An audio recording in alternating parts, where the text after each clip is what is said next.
So yeah, let's get started. Yep, I'm going to go ahead and record it. And I wanted to give everyone a big thank you for showing up tonight and hearing all about risk assessment, what it is, how to avoid it, what are mitigating factors, so on and so forth. So I'm here to introduce Danny, and he's going to be talking to us tonight about all the things we need to know about risk. So take it away. Excellent. Thank you, Jessica. Good evening, everyone, and happy holidays. Always a pleasure to have this format, to get an opportunity to talk, to teach, to educate you guys. We typically get good feedback on our webinars because we tend to put content, real content from the trenches and share with you guys. And we welcome your questions. Tonight's topic is probably something that I planned that will take a bit less than what we normally go through, an hour plus. So I think we're going to be less than an hour today, depending on questions, of course. So you are most welcome to post your questions. Can they post the questions? Yeah, they can post a question in the chat and it'll come to me, and then I can moderate it over to you, and we can go from there whenever the time is appropriate. Excellent. So let's get started. I'll share the screen and we'll dive right into it, and I'll introduce myself, and we'll try to really provide you some value for tonight. That's always our goal. Okay, so we're going to talk about risk tonight. And before we dive into talking about risk, let me introduce myself.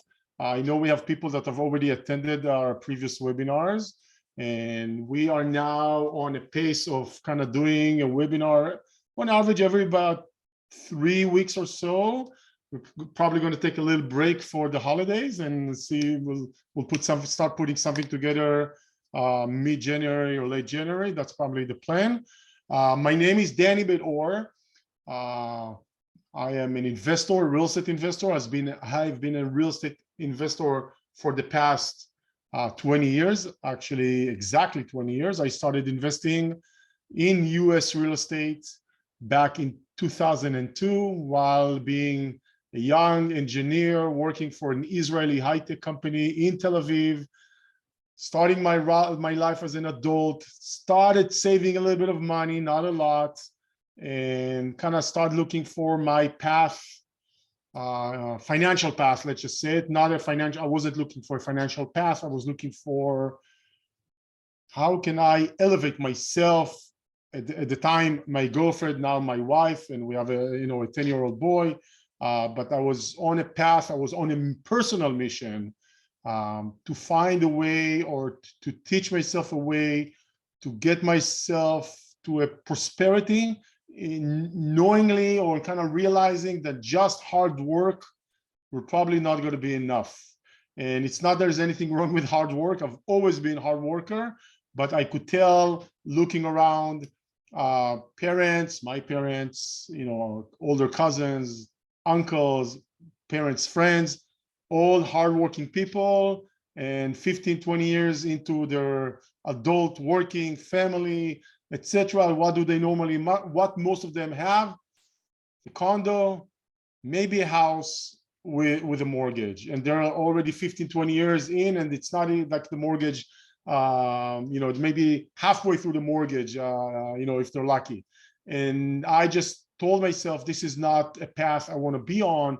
Working hard, giving up on family time and sometimes weekends and working late. I wanted to find a way that will be able to, in a way, leverage my work, leverage, my time and the work that I already have from the employer at the time, and see how I can leverage it towards building some more long-term wealth. And that's kind of what brought me to real estate. At the time, from Tel Aviv, US real estate.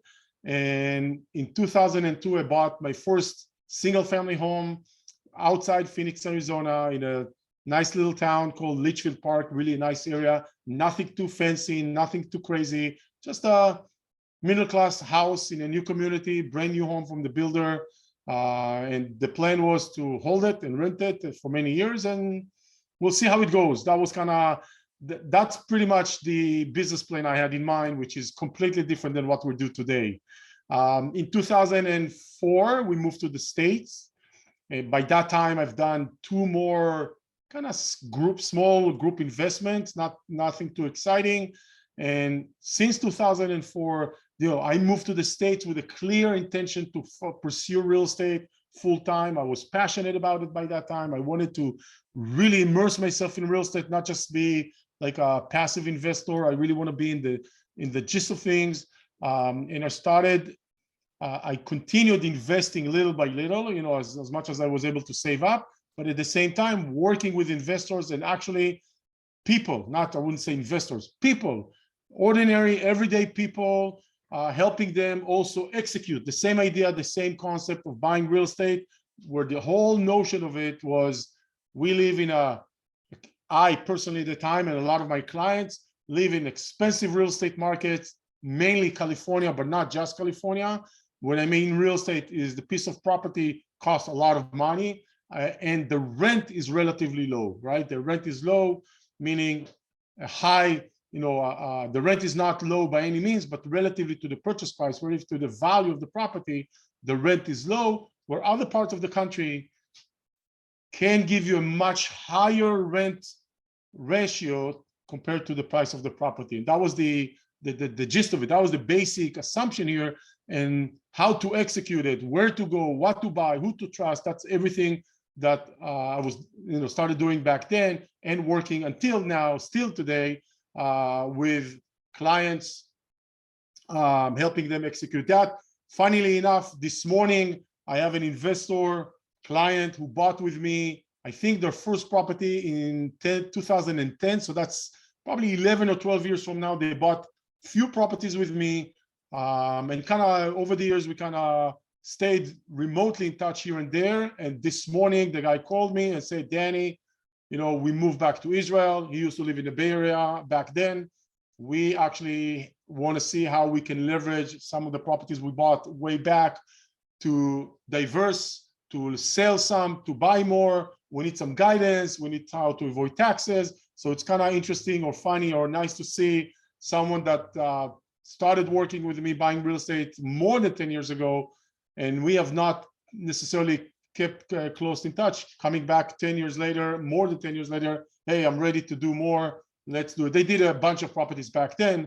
I'm ready to actually use those properties and start navigating them, leveraging them towards other properties. It's kind of interesting that he's not the first one in the recent month who contacted me and said, remember those properties we bought 5, 6, 7 years ago? All right, a lot of equity there. How can I navigate them to other properties and continue growing my portfolio? Over the years, I have been in more operating, investing, helping others to buy rental properties in more than 30, probably more than 35 different US metros. Nothing in California. By the way, I live in Orange County, California. Jessica is also located here in Orange County. So we are based in Southern California, but all our activity, investing, properties, teams, etc., are in different parts of the country, not locally at all. And over the years, since 2004 until now, so the past 18 years, I have helped clients, people, to buy real estate in different parts of the country. I've helped well over 5,000 transactions of buying, mainly buying, a lot of selling as well in different parts of the country. Many of them still, hold the properties. Many of them sold the properties over the years. So it's always, very, very dynamic. So that's kind of a little bit about my background, where I'm coming from. And I can really say that our clients are, we have doctors and lawyers and high-tech people and teachers and I had a post person, I had the firefighters in the past. So it's a variety of people coming from different backgrounds, all wanting to better their life financially and understanding that real estate can be a really good tool to accomplish that. While I'm speaking, Jessica, maybe if you can look back and find a few of the maybe 2, 3 other webinars we had recently, maybe we can kind of tell, not just go and check what those webinars are, but actually tell or put in the chat the actual topic, and people can relate to a specific content that we provided. It kind of brings everything I'm talking about in the introduction to it's good complementary to what I'm talking about. Absolutely. We're going to talk about risk today. Now, I really want to, risk. Wow, risk is a big word, right? It took me a long while as someone who's investing in real estate to really kind of break it into part. And when I mean into part, I don't mean to 4 letters. I really mean, how do you deal with risk? And risk is it's kind of, okay, there's risk. What is risk? I mean, risk is such a like, it's a whole concept, right? And I think that what I want to do is share with you in this webinar what I have learned how to tackle risk, right? Because risk is a big word, or contains a lot of stuff. And I think the most important thing is that it sits in front of us is, how do we tackle this? Like, what is risk and how do we tackle this? And if there's one thing I want you to take, and I think it's kind of becoming more of a thread that I mention in almost every webinar that we do, is the importance of knowing to ask questions, right? It's so important to know how to ask the questions, because it's not just knowing to ask questions, or you need to know questions are important. How you ask the questions many times is how people are providing us answers, and that helps us. That really advances us in a deal we're making, in life altogether, in a situation. So I think that's kind of something. It's really important, and to know to continue asking questions, to keep asking questions in order to get to the bottom of things, right? To really to the nitty-gritty of things. Now, when we're talking about risk, again, I'm gonna talk about risk, a bit more in a moment. I want to mention that when we tackle risk, there are multiple ways how to de-risk, right? For example, mitigation. What is mitigation? One way to mitigate, to handle risk or to de-risk a situation is mitigating, for example, buying a property insurance. Sometimes there's risk reduction. How do we reduce risk? Maybe we do some proper due diligence, right? How do we minimize risk? Risks can be minimized. How do we minimize? Maybe by financial exposure, right? Let me give you an example. When I purchased my first property in Phoenix, which I mentioned earlier, what I didn't mention is that it cost about $130,000, in 2002, brand new home. And with financing, I needed a little bit more than 25% of that amount, which is the down payment and closing costs, etc. And I did have that, right? But I had half of that, exactly half of that. And I told myself, the only way I'm going to be able to execute this transaction, my first one, right? A young guy from Tel Aviv, never been, investing in anything, in real estate altogether.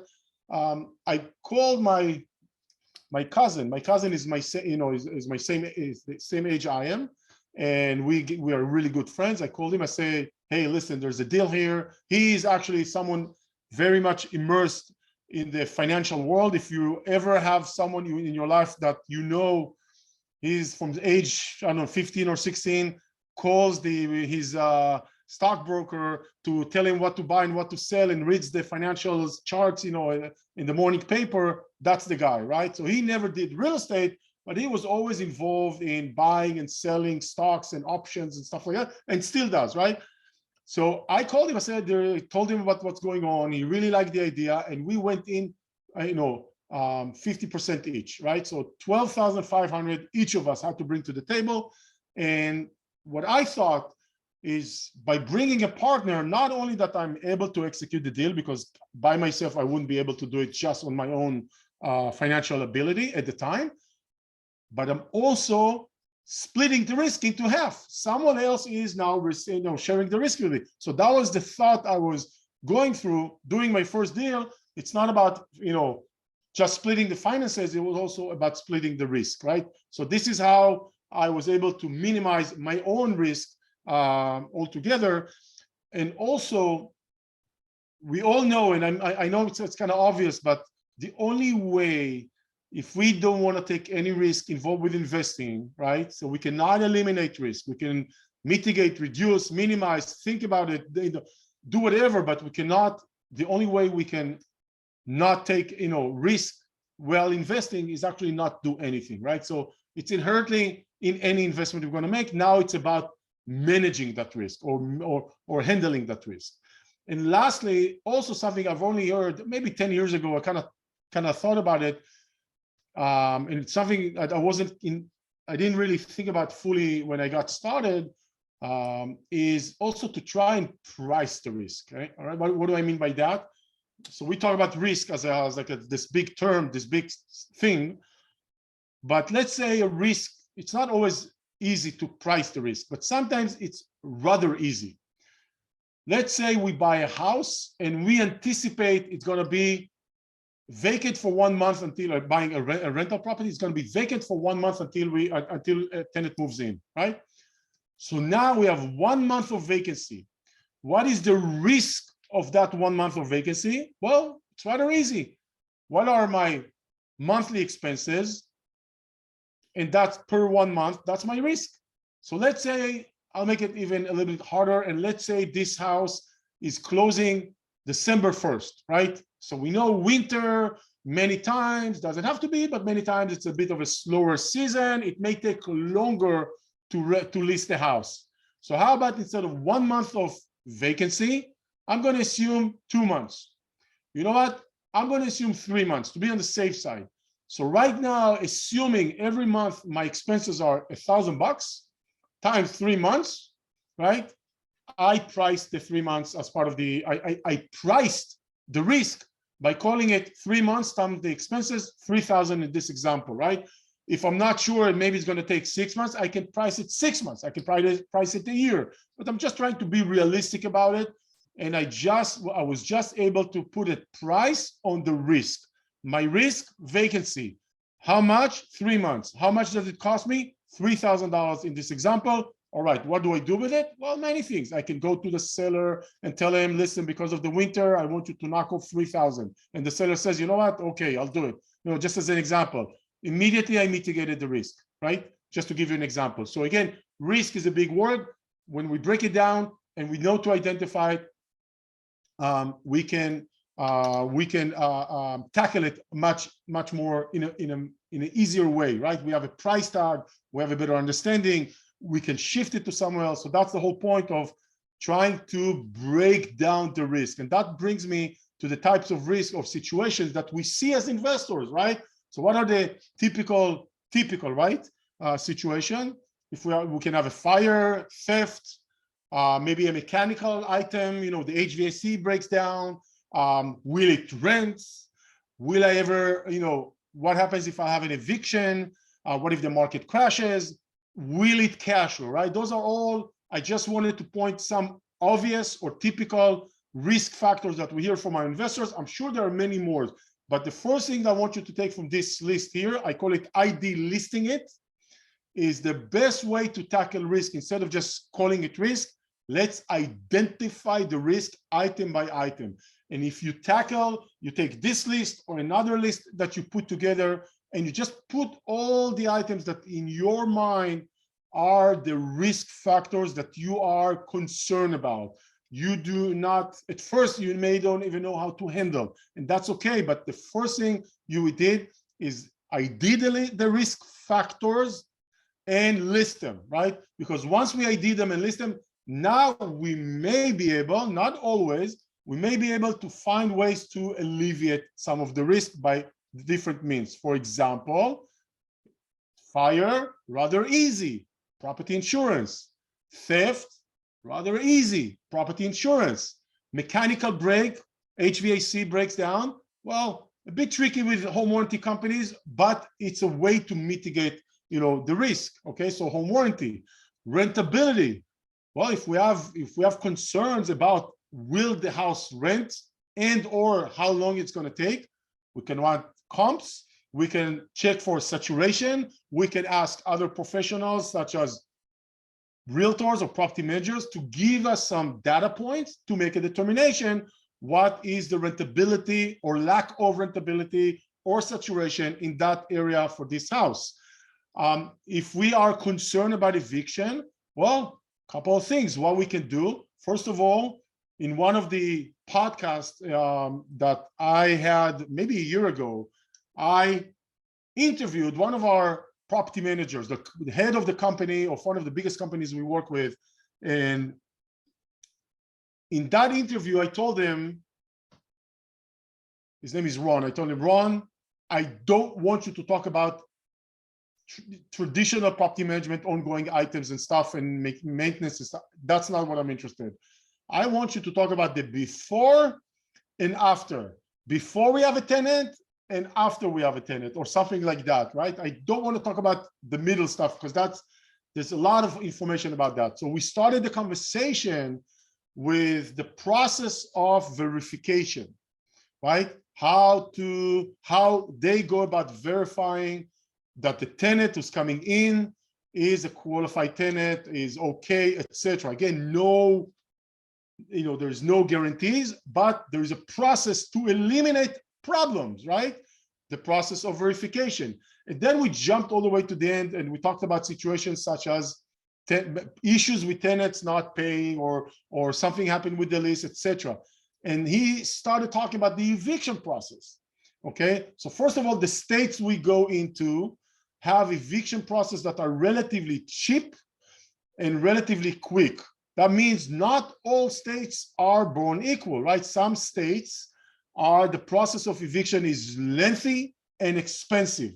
Some states, the opposite. So one way to mitigate the risk is going to states, assuming we are talking about rental properties, that have shorter, cheaper, eviction process. Now, how do you know which one are what? Well, a rule of thumb would be red states, blue states. Red states tend to be more landlord friendly, and blue states tend to be a bit more tenant friendly. Just a rule of thumb right there. It doesn't mean they're all easy or they're all cheap. It's just a good rule of thumb. So by going to certain states, that's already inherently creating some mitigation of risk, right? Just by choosing the state. So simple, but still people don't necessarily give thoughts into that. Then when we going back to the interview with the property manager, we kept talking about evictions and dealing with tenants, when the problems comes up, and the property manager during that interview kept saying, Danny, remember when we talked earlier about the verification? If we did a good job of the verification, the chances of our being here are very small, right? And we kept going back and forth and mentioning how the process of verification is important to avoid this situation. What was he saying? Here is the risk. Here is how we go about it to minimize it, right? It's not elimination, to minimize it. And for that reason, the chances that we hit eviction, is much smaller, right? Situation, mitigation. Market crash, right? That's probably the number one asked questions these days of every investor we speak to is about what if the market will crash, right? So again, first answer is no guarantees. Second answer is, I get it. I've been to the crash of 2008 big time. I wasn't there just, like someone who's sitting on the sideline. I was in the center of it with my own investment and my own portfolio and a lot of clients. What have I learned? Well, this is how I can tackle this, or how can I minimize or mitigate the risk of that. I know, I acknowledge, I can't control it, right? I have no magic power to say, not a problem, I know how to mitigate it. Not me, maybe there's someone else could do that. And if you know of that, let me know. I would be very interested to learn. But what do I do? Well, very simple.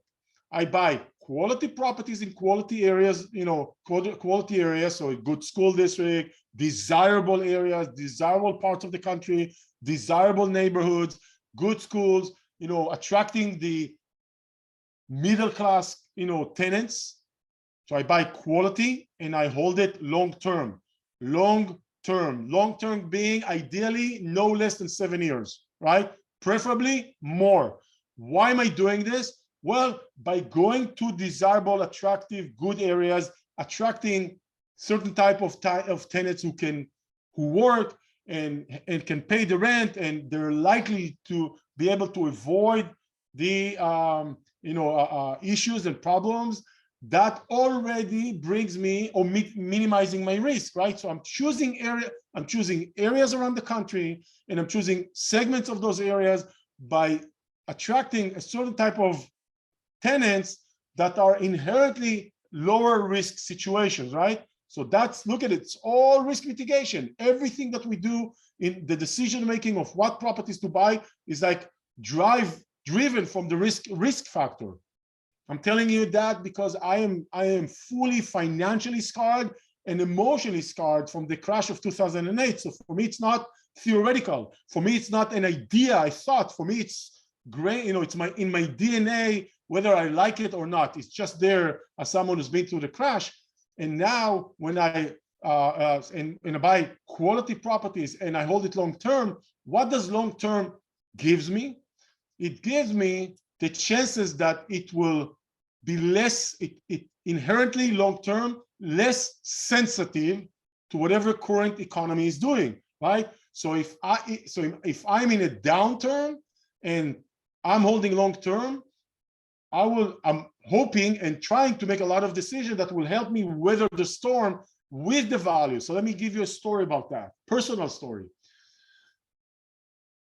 In 2005, I bought a house, a single family, outside in Orlando. Actually, it's in Orlando, east side of Orlando. It's called East Orlando.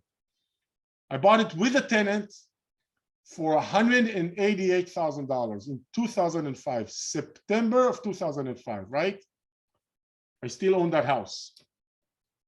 Actually, the tenant asked me today if they are permitted to replace a faucet in the kitchen, right? And I said, of course you are. But in that house for 188, purchased in 2005, right? Towards the top of the market, for those of you who've been around and remember the crash of 2008. In 2009, at the bottom, I remember looking at Zillow and I'm like, oh my God, this house is now worth $84,500, right? That is half. Actually, it's less than half. The image of $84,500 in Zillow is burned in my mind, right? And those webinars do not help us. They refresh it. They bring it up to the forefront. So that house went from 188 to 84.5. My house, right? Not a fun situation, right? It wasn't shocking. I know what's going on, but it's not a fun situation to be in. You feel like, what have you done? And you doubt yourself, etc. But I told myself, Danny, shut up, write it through. It's a good house in a good area. Just write it out, right? And I did, and I still have it. And it's 325, 350, you know, I don't know, something around that. So it's doing well in terms of occupancy. In many ways, it did very well, but I had to be patient and ride it through the storm and wait for the storm not only to be, you know, behind me, but actually then start climbing up to the original value and then continuing and going beyond that. It took time, right? So this is what, 2005 until today, we're talking about 17 years, is it? Or 16 years or something along those lines. Well, I was patient. By the way, great house. I'm very happy with it, right? In many, many other ways, but it wasn't pleasant, right? So what helped me? One thing, well, two things. Quality, it's a good house in a good area. Long term, right? I've weathered the storm in terms of values, and I was just patient with it.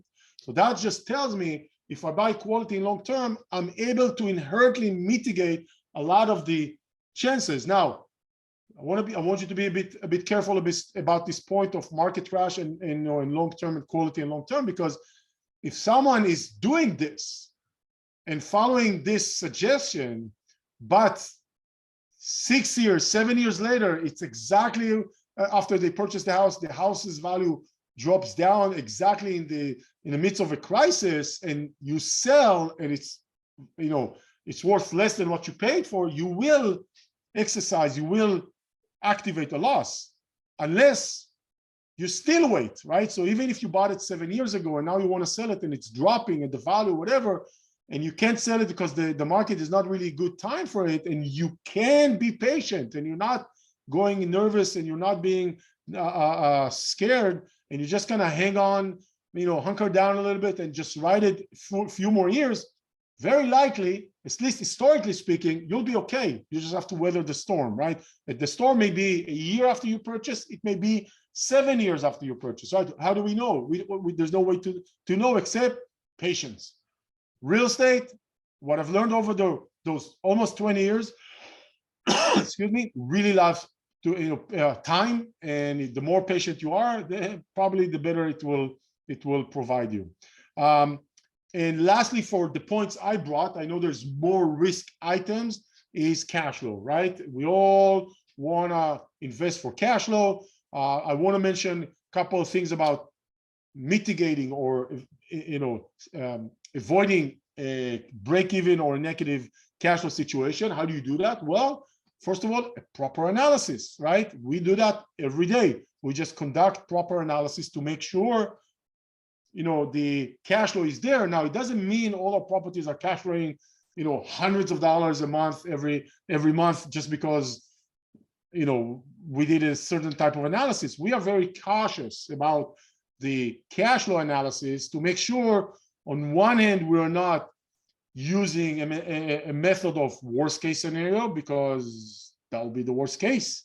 And then on the other end, we don't want to use best case scenario, obviously. So we want to use what I call a realistic case scenario, maybe to be a little bit more conservative about it.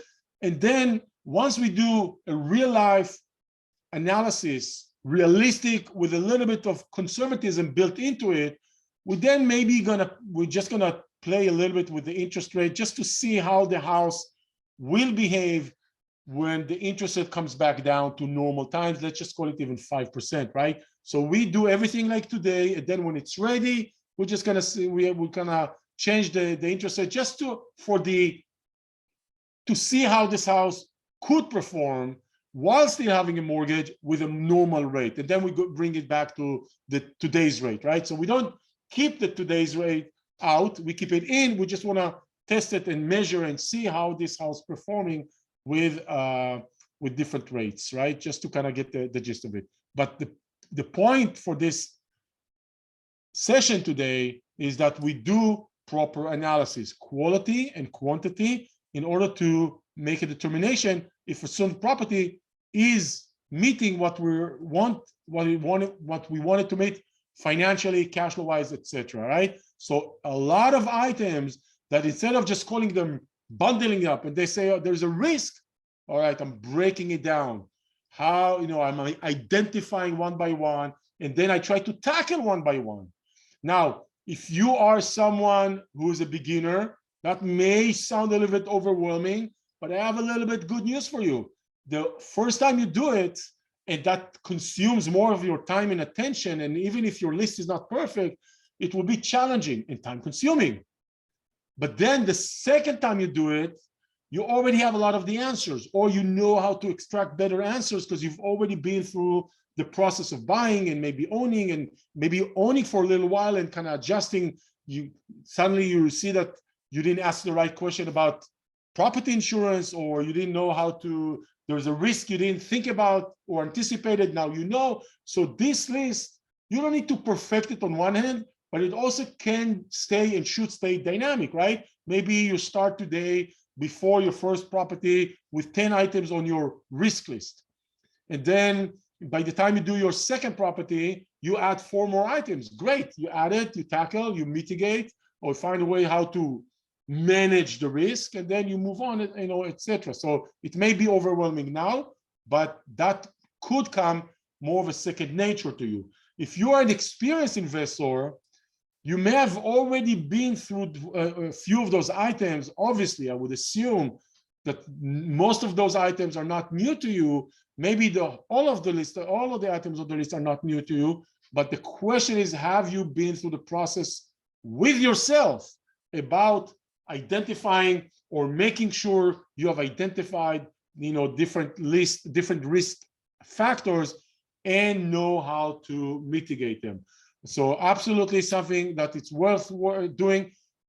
If you're a beginner, do it before or during the process. If you're an experienced, it's healthy to run through some self-check, at least once a year. So one of the things we do twice a year for our clients who purchase properties with us, we remind them a list of things we expect them or want them, right, to do to make sure they're checking into their properties regularly, right? So that list has 14 or 15 different items. Some are really simple, some are a little bit more time consuming, nothing is complicated, but the whole point is I know risk is part of investing.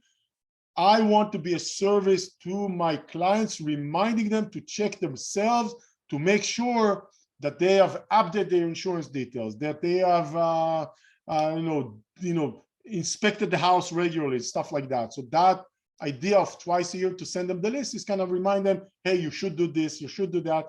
Whether they pursue and do the items on the list or not, it's entirely up to them. I just want to make sure nobody kind of loses sight of the important things on that list. And you know what? It's very helpful. We teach our clients to maintain a healthy owner mindset, right?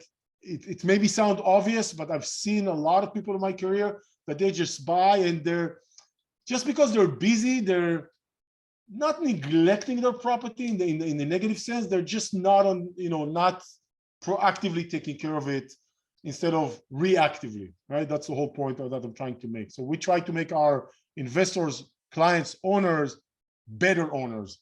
Better owner, less risk. Better owner, better chances of succeeding, right? So that's a big part of what we do is how do we optimize success, help our clients optimize their success. Before we take questions, and I just want to share a few things with you. So first of all, if you're interested, I have an ebook that I wrote about remote investing, and that's what I've done for the past 20 years, as you understand. It's a short, not too short, but it's simple to read, simple to follow. It's not hundreds of pages. It's not a promotional kind of a book. It's really a methodological way how to think about investing, things that you can do, etc. You're most welcome to download the book. The link is at the bottom of this page, and I'll just mention it because this also goes to our podcast.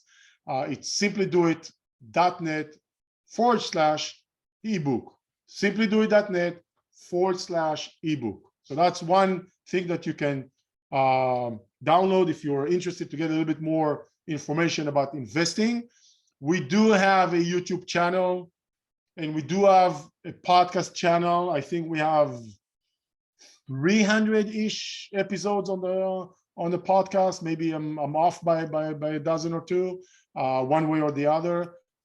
Very much the style of tonight, talking, teaching from experience, trying to share, trying to teach, to educate. So you're most welcome to look us up on any of the podcast outlets out there. The podcast name is Guided Real Estate Investing by Simply Do It. Guided Real Estate Investing by Simply Do It. You are most welcome to subscribe and consume content through the podcast channel that I love podcasts. It's amazing. I'm like podcast junkie. Here's my contact information, our contact information.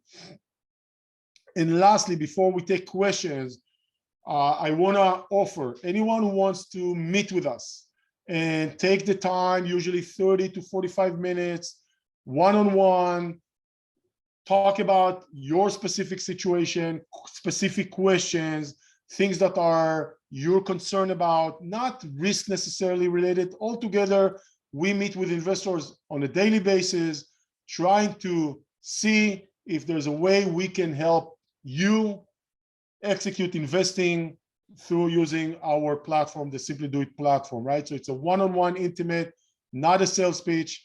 Usually, we just ask you to complete an intake form, probably going to take you 3 to 4 minutes. Now, no social security, no personal information, no credit card, nothing. When we speak, no sales pitch, no boot camps, nothing. It's just about, let us go through your scenario. We want to let you, in a more intimate settings, tell us what your situation is, what questions you have for us, how we can help you navigate the, what you want to accomplish. We may even discover this is not the best fit. It did happen in the past. I have no problem telling people we are not a good fit if it's not.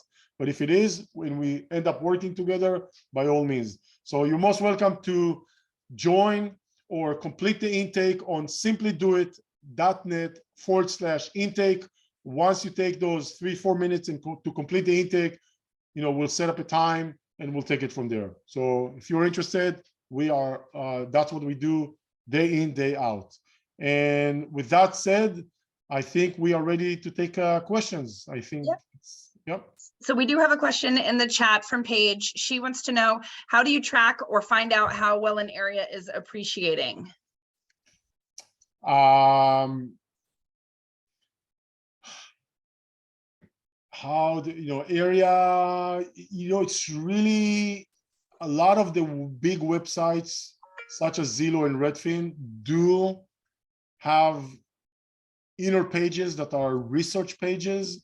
It just requires a little bit of digging to find out how, which report presents the answer for the area you're looking for. So that's just one way to go about it. Second way to go about it is reach out and talk to a realtor, because almost every MLS, I want to say every MLS, but I would say almost every MLS measure multiple key factors, key indexes in their markets. For example, median price and average price in their metro. How many houses are on the market, it's how many days it took to sell, etc. And they share that information with their realtors every month. So that means normally by somewhere between the 5th or 10th of the month, we can see the data from the previous month. So if you are connected to a certain realtor, you can definitely ask them to provide you, and they'll give you. That will be on the metro level, right?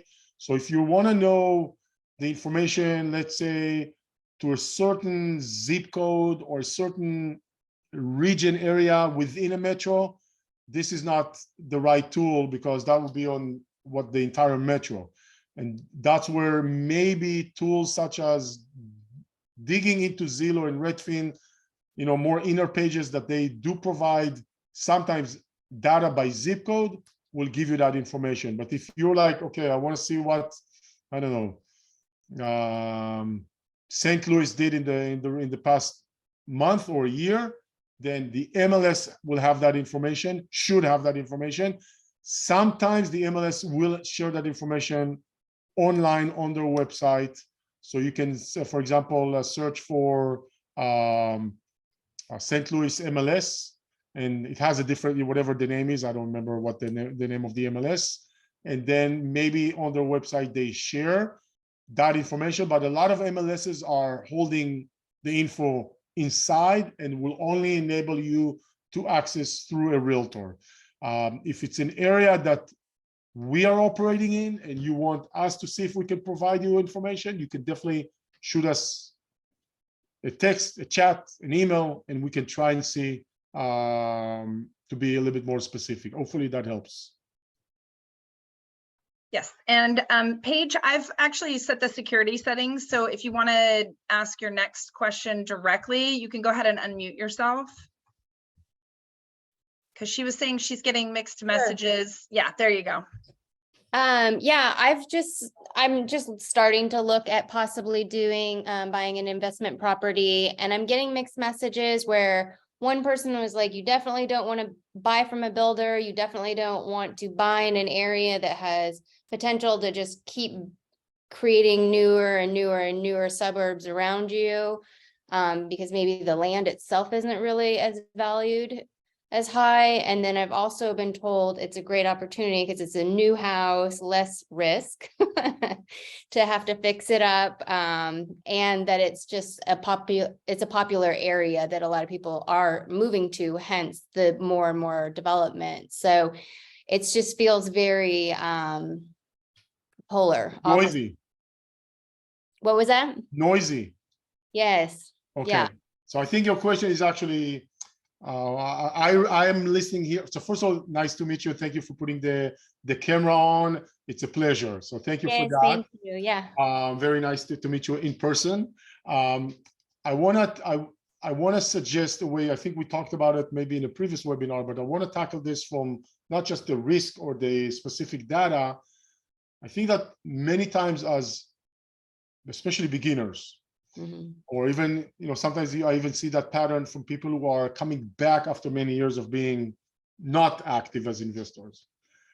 It's overwhelming, right? So, wow, we have Zillow, Redfin, and all of those, but wow, is it overwhelming with information? And then everybody has an opinion, right? This guy says this. So what I like to do, and what I like to ask everyone that I speak to is like, how about you, before you start listening to others, try to listen to yourself and write down the list of, like your values or your true, what would a good property will look like for you, not for Jessica and not for me. It's different, right? So you can start, for example, I'll ask the question. I'm not going to give you the answer, but the routine of questions that will help. So single family, duplex, or fourplex, you don't need to answer, right? I'm just giving you some line of things.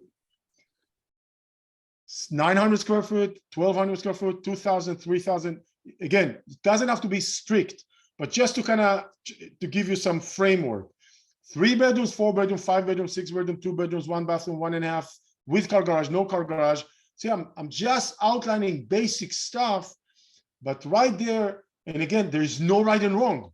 There's only what Paige thinks is correct for her, right? Then budget. You're buying cash or mortgage. Either way, how much you can afford, right? Are you buying locally or out of state, right? Again, I don't know, and there's no right or wrong. This is what's right for you. As soon as you start outlining those questions, then you start answering for yourself what I'm trying to accomplish, what I would like you to accomplish by this exercise is finding, let's call it the threshold property that you would consider buying. So meaning, I'm going to use an example, right? Let's just say after you went through this exercise, you decided that it needs to be at least 1,500 square feet, at least 1990 built and after. It can be out of state, at least 1 car garage, 3 bedrooms, 2 baths, but no more than 4 bedrooms, 3 baths. Okay, and maybe you go through all those items and you answer. So now you have a framework. What is a qualified property for Paige looks like, right? And it can also be yes duplex, no duplex, all of those things, and budget. And then every property I would look at, I would say, does it fit with those baseline criteria that I've set to myself? Now, your baseline criteria do not have to be set in stone, but at least it's a starting point. And when you have this starting point, you can compare, because now you're going to start, now the information will start confusing you, okay? And it's easier when you have you created yourself like a recipe. Does this property meet my recipe? It does. Let's consider it. It's not even close. Let's move on. It's okay. So that's something that I think that especially for beginner to have that framework, what a qualified, not ideal, not HDTV vision, or like realistically, if you would see this property in front of you and it hits all those checklists, all those items on your checklist, you would say, I would buy it, right? And now it's about knowing that it's hard to get that perfect picture, property. Now is how much you will compromise, let's just say. So for example, let's say you said 1990 and after, when you find something that everything makes sense, but it's 1988, right? Or it's 1,400 square feet, right? I'm using those on purpose. Obviously, it's not necessarily a deal killer, right? But if it's 1970 and 1,000, oh wait, that's way too far, right? That's one thing that I think could help anyone who's just trying to identify what's relevant for them. If you are still being challenged by identifying that, answering yourself with that list, I would say either find a mentor or a friend, because when you have a friend or a mentor, they will help you with the brainstorming back and forth, deciphering. Sometimes when you talk to someone else, it's easier to clarify your thoughts or your decisions, right? So my next progression for you, if you're still kind of a little bit stuck, is to reach out to either a mentor or a friend. A friend is ideal, right? It's great, but we can't always find them at the friends that are on the same page as we are.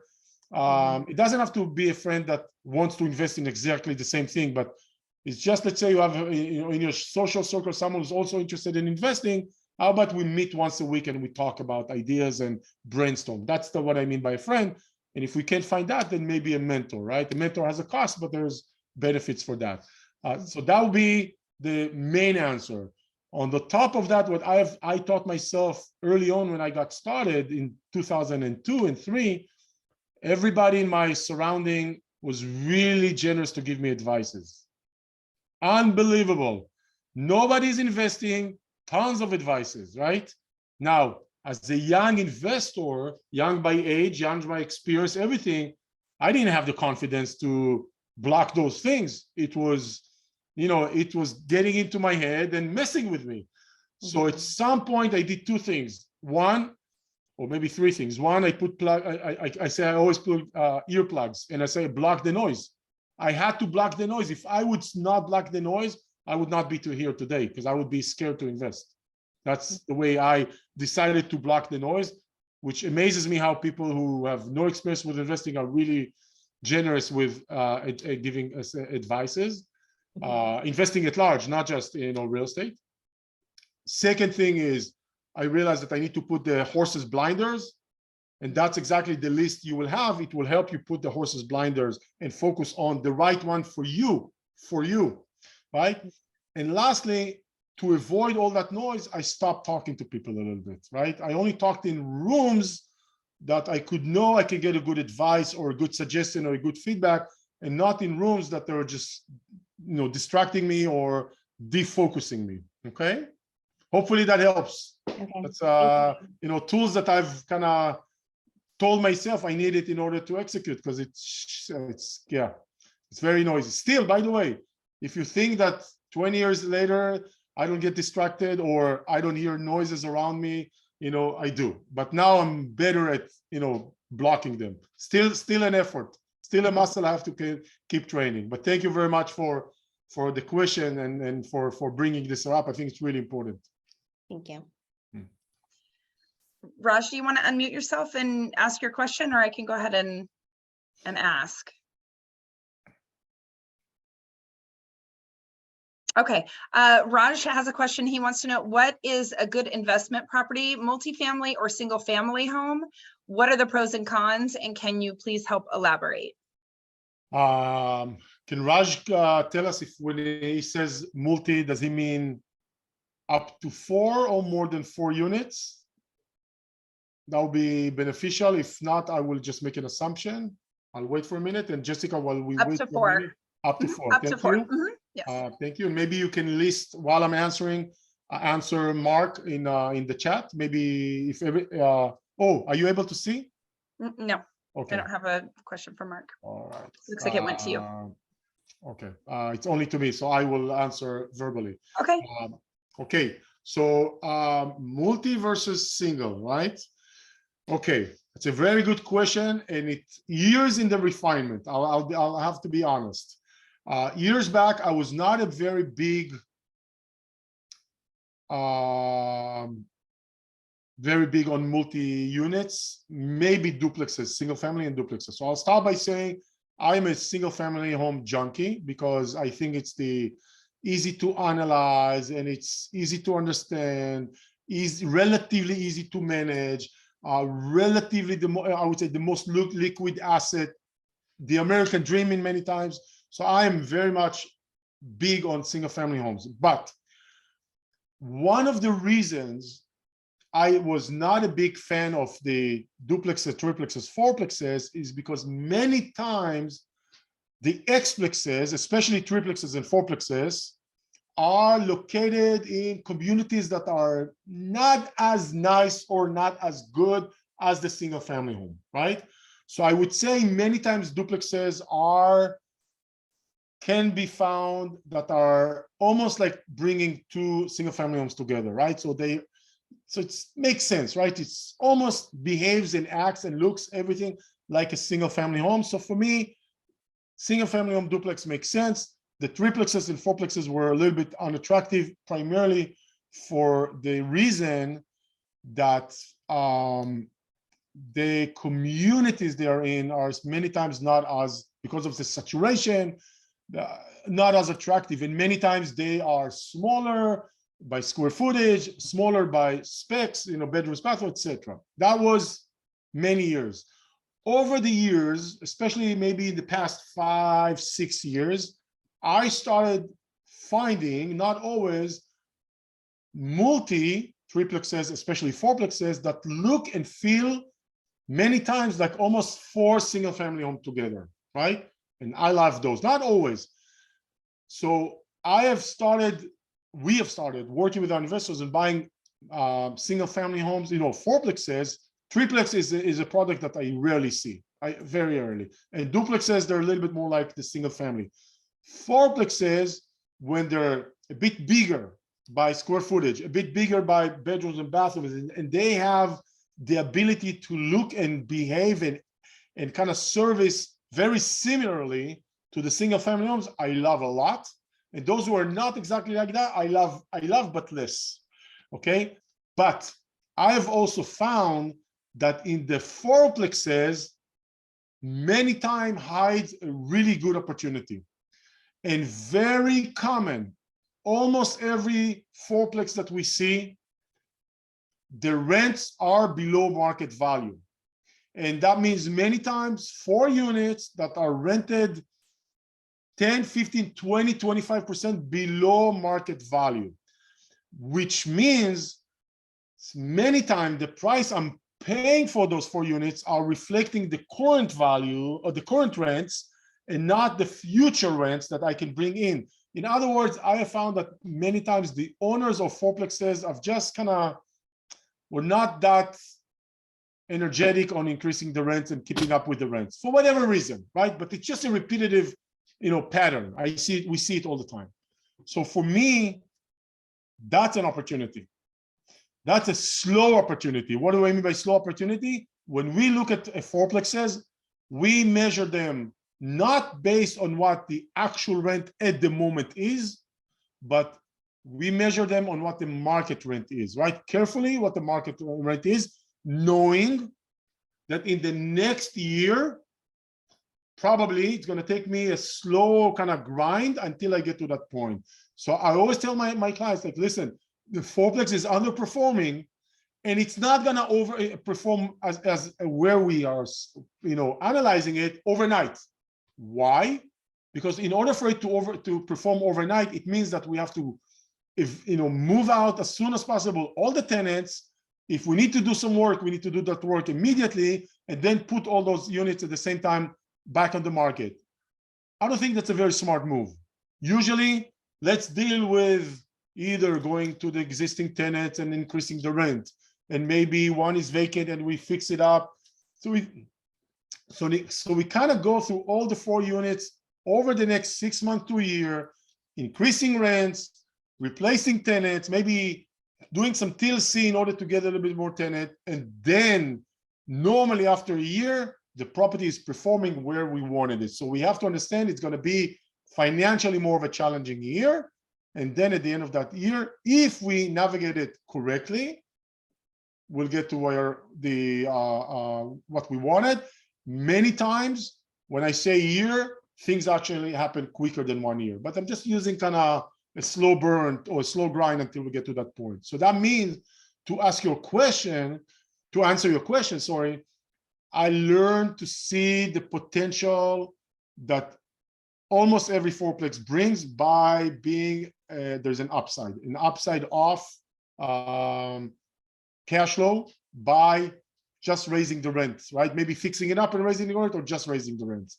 So for that reason, I'm crazy, I'm junkie of single family homes. Sorry for using this term. I really love single family homes and duplexes, but I've learned to see the value or potential or upside in fourplexes, and I'm still picky on the type of fourplexes I'm choosing. So I can tell you that just last week we were looking at the 3 fourplexes in the St. Louis area, and we were not happy at all. I mean, no, that was very quickly disqualified, right? There's so many problems that we can tell, and there's so many issues that we risk that we can anticipate, and there's like no, right?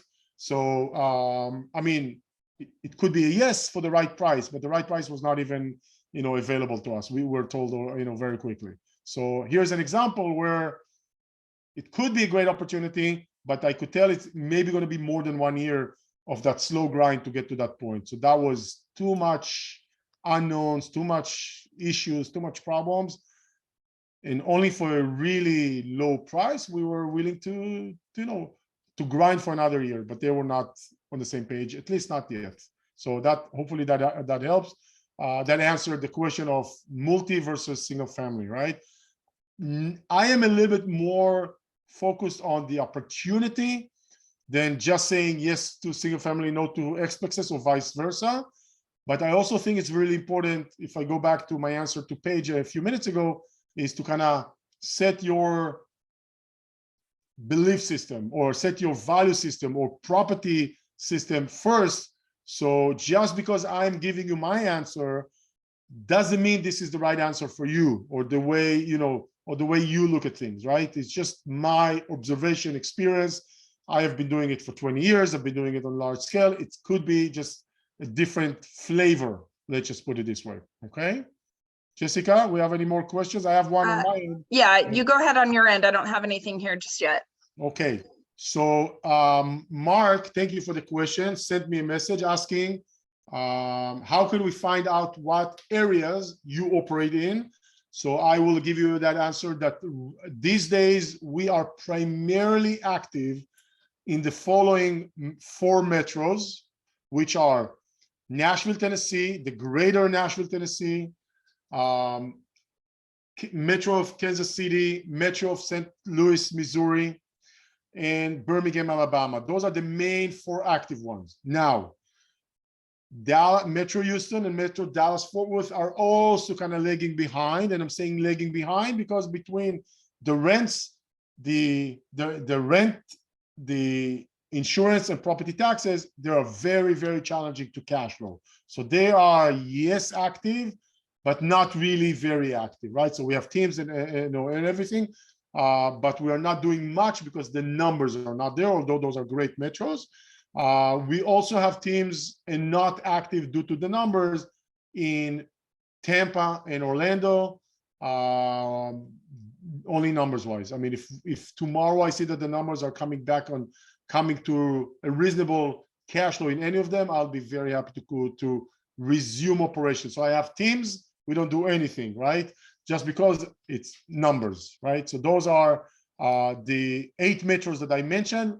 The main active 4, Nashville, St. Louis, Kansas City, and Birmingham, Alabama. Thank you, Mark. Yeah, I don't have anything else unless someone wants to unmute themselves and ask a question, or if you have anything on your end, Dani. No, I just want to thank everyone. I want to thank those who brought the question. Thank you for taking to putting the questions. The question is my favorite part, of course. And I want to wish everybody happy holidays, and looking forward to seeing you in 2023. And I want to wish all of you happy investing, successfully investing, and you know where to get a hold of us if that's what you want to do. We'll be happy to speak with you. Yes. We would love that. So yeah, thank you, everybody. We will be sending out a link that's got a recording of this in case you want to go back at a later date and maybe refresh your memory or watch it again. So yeah, look forward to that email, and hopefully we'll see you at our next webinar in a few weeks. Thank you, everyone. All right. Thank you, Thank you. Jessica. All right. Bye-bye. Bye-bye.